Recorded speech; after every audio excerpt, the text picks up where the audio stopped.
Alice Guo hindi na raw bumibisita at nagpapakita sa bayan ng Bamban, Tarlac. Tunghayan.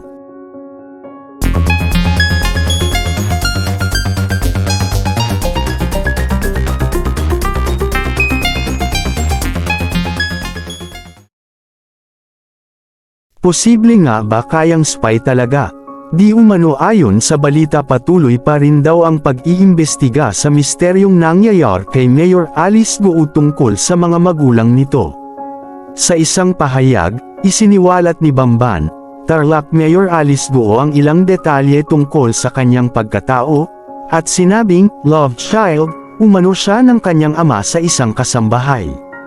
Sa naturang pahayag na nakapost sa kanyang official Facebook page, muli ring iginiit ni Guo na wala siyang kinalaman sa operasyon ng Pogo sa kanyang nasasakupan, at hindi rin siya especially iyan ng ibang bansa.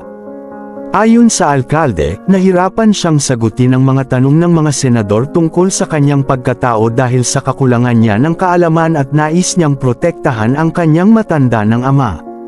Pero dahil kailangan na rin umano niyang ipaalam ang katotohanan sa kanyang mga kababayan, sinabi ni Guo na isang kasambahay ang kanyang tunay na ina, na iniwan siya.